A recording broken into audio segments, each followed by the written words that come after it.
Hello everyone, मेरा नाम है Himanshu Pant and we are connected through Knowlified. आज हमारा एक ऑब्जेक्टिव है जिसमें कि द हिंदू में एडिटोरियल सेक्शन में पब्लिश आर्टिकल्स हैं, उनके स्टैटिक पोर्शन को कवर करना।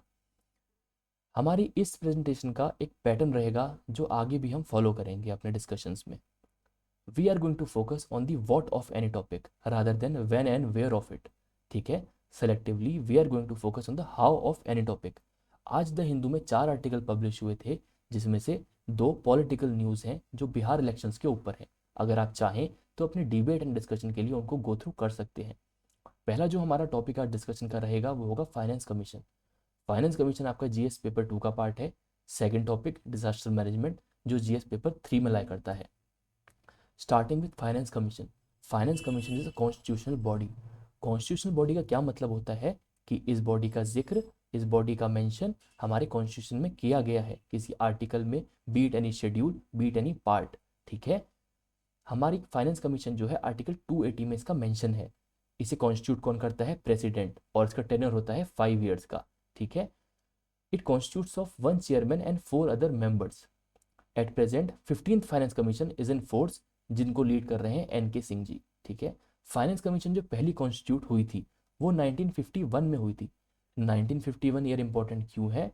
क्योंकि आर्टिकल 280 में ऐसा मेंशन किया गया है कि कॉन्स्टिट्यूशन के इनेक्टमेंट के 2 साल के अंदर अंदर फाइनेंस कमीशन गवर्नमेंट को लाना जरूरी है, कंपलसरी है। तो जो सेंटर है वो ऑब्लाइज थी उस टाइम पे 1949 के बाद कि विद इन 2 ईयर्स उनको फाइनेंस कमीशन बॉडी को कॉन्स्टिट्यूट करना ही करना था। और कॉन्स्टिट्यूट से कौन करेगा? प्रेसिडेंट करेगा। ठीक है, तो 1951 में कॉन्स्टिट्यूट करी और उसका जो टेन्योर था वो 1952 से 1957 तक का था। इसे किसने हेड किया? मिस्टर के सी नियोगी ने। फाइनेंस कमीशन के फंक्शन क्या है? There are 2 broad functions of finance commission. One is distribution of funds. ठीक है, इसमें 2 पार्ट होते हैं, vertical devolution of fund, horizontal devolution of fund. अब हम बात कर रहे हैं फंड्स के डिवोल्यूशन की। तो पहला क्वेश्चन आता है कि फंड्स डिवोल्यूट करने क्यों है? सेंटर के पास रेवेन्यू होता है, वो रेवेन्यू ऐसा तो है नहीं कि उसमें पूरा सेंटर का हक है, उसमें स्टेट्स का भी हक होता है। किसको कितने हक में पैसा बांटना है ये फाइनेंस कमीशन डिसाइड करती है। वर्टिकल डिवोल्यूशन में क्या आता है? सेंटर और स्टेट्स के बीच में किस प्रपोर्शन में पैसा बटेगा। Centre at the top, states at the bottom. ठीक है, अब स्टेट्स को पैसा मिल गया, एज अ होल स्टेट को पैसा मिला है। अब अमंग द स्टेट पैसा कैसे बटेगा, ये आता है हमारा हॉरिजॉन्टल डिवोल्यूशन में। ठीक है, तो हॉरिजॉन्टल डिवोल्यूशन के जो क्राइटेरिया हैं वो क्या क्या है? अब किस बेसिस पे आप अमंग द स्टेट पैसा बांटोगे? Population, area of the state, forest and ecology, income distance, demographic performance and tax efforts.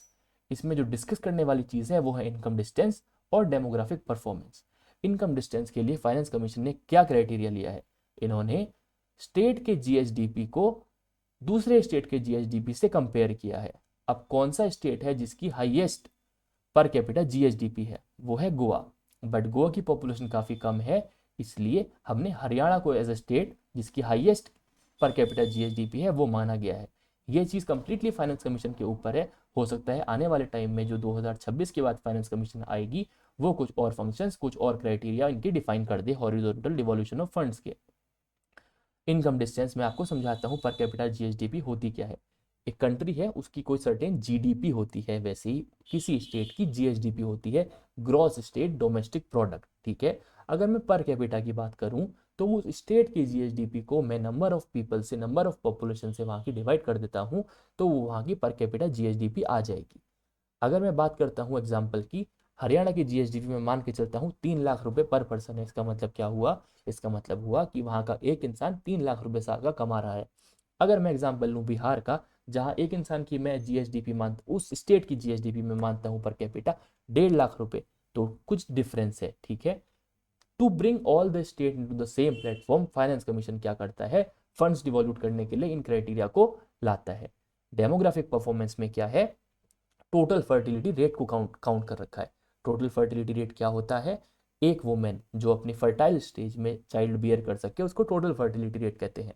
यहीं पे एक टर्म और आता है रिप्लेसमेंट फर्टिलिटी रेट, जो कि 2.1 है। अगर हम उस फर्टिलिटी रेट से चलेंगे 2.1 के, तो जितनी हमारी डेथ्स हो रही हैं उतने ही हमारे बर्थ्स भी होंगे। ठीक है, तो हमारी जो पॉपुलेशन एक्सप्लोजन है वो कंट्रोल्ड रहेगा। आगे हम बात करते हैं इनके और फंक्शंस की। तो जो सेंटर है वो ग्रांट इन एड प्रोवाइड करती है स्टेट्स को कंसोलिडेटेड फंड ऑफ इंडिया से। उसमें जो प्रिंसिपल्स हैं, उनके जो बेसिक सिद्धांत हैं कि किस सिद्धांत से कंसोलिडेटेड फंड ऑफ इंडिया से पैसा जाएगा स्टेट्स को, वो भी हमारा फाइनेंस कमीशन डिफाइन करती है। परफॉर्मेंस बेस्ड ग्रांट होते हैं, जैसे पावर रिफॉर्म्स लाना चाहती है कोई स्टेट, कोई एग्रीकल्चर रिफॉर्म लाना चाहती है जैसे पंजाब है, यूपी है, आंध्र प्रदेश है, कहीं ट्रेड बढ़ाना चाहते हैं जैसे मुंबई है, कर्नाटका है, एजुकेशन हब है उत्तराखंड है, और मध्य प्रदेश है, मुंबई है, महाराष्ट्र है आपका, टूरिज्म है हिमाचल प्रदेश और उत्तराखंड। इन स्टेट्स में पोटेंशियल है, इसलिए फाइनेंस कमीशन बोलती है कि इनको और फ्लरिश करने दो, उनको और पैसा दो, तो वो परफॉर्मेंस बेस्ड ग्रांट्स के अंदर आते हैं। अब हम बात करेंगे criteria for selection of finance commission members. Chairman के लिए सिर्फ एक रूल है, experience in public affair, easy to understand and easy to remember. और जो बाकी मेंबर हैं उनके लिए 4 एलिजिबिलिटी क्राइटेरिया फॉलो होते हैं। पहला, या तो वो हाई कोर्ट के जज बनने के लिए एलिजिबल हों, या उनके पास फाइनेंस का एक्सपीरियंस हो, या उनके पास एडमिनिस्ट्रेशन का एक्सपीरियंस हो, या उनके पास इकोनॉमिक्स का एक्सपीरियंस हो। ये 4 चीज़ आपसे आगे पूछी जा सकती हैं। सेकंड हमारा आर्टिकल है strengthening public health capacity in disasters. ठीक है, सॉरी, इसमें किस चीज़ की बात हो रही है कि जो भी पेंडेमिक आया, इसमें जो प्राइवेट हेल्थ इंफ्रास्ट्रक्चर था वो बहुत कॉस्टली था, उन्होंने पेशेंट्स इंडक्ट करने से मना किया।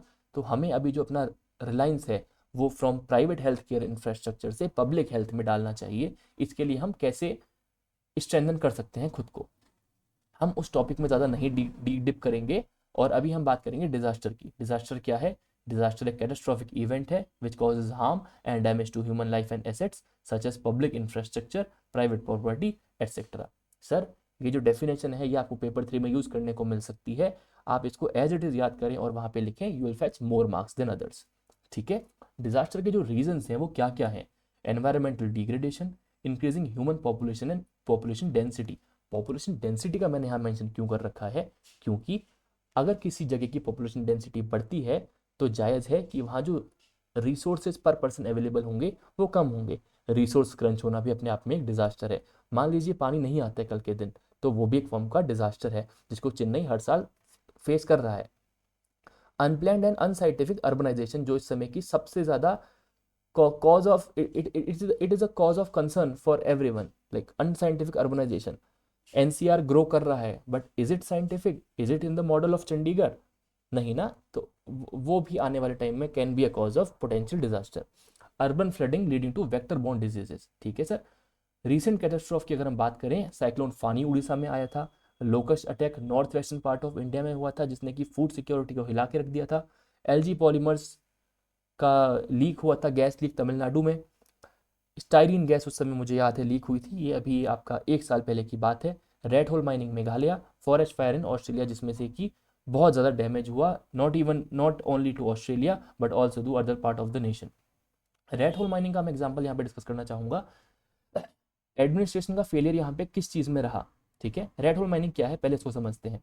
ब्रह्मपुत्रा है, जो ब्रह्मपुत्रा के बेसिन में मेघालय भी लाई करता है, और जो नॉर्थ ईस्ट है वो सीस्मिक जोन है। सीस्मिक जोन का मतलब डिजास्टर वहाँ पे आसानी से आ सकते हैं।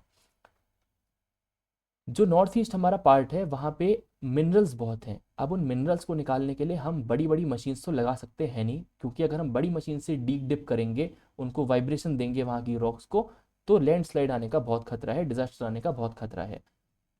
तो इसमें हम क्या करते हैं? हम नहीं करते हैं, वहाँ के लोग, इन्होंने लोगों का ये काफ़ी पहले की मेथडोलॉजी है, वो वहाँ पे एक होल डिग करते हैं, एक माइन डिग करते हैं जिसमें कि 1 या 2% 4% जा सकते हैं। वो चिजल लेके जाते हैं और रॉक को स्क्रैच करते हैं और मैनुअली वहाँ से कोल को बाहर लेके आते हैं। अब हुआ क्या? ब्रह्मपुत्र फ्लड हो गई, तो मेघालय में भी ऑफकोर्स पानी आया और उन माइंस में पानी जाने लगा। एडमिनिस्ट्रेशन ने अपनी तरफ से क्या किया? उसके अंदर बच्चे फंसे हुए थे उस टाइम पे भी। एडमिनिस्ट्रेशन ने अपनी तरफ से क्या किया? जो अंदर पानी गया उसको बाहर निकाला, बट वहाँ पे ऐसा कोई भी स्टेप नहीं लिया गया जिससे कि ब्रह्मपुत्र से जो और पानी आ रहा है उसको किस तरीके से रोका जाए अंदर आने से। तो this can be consider as a failure from the end of administration.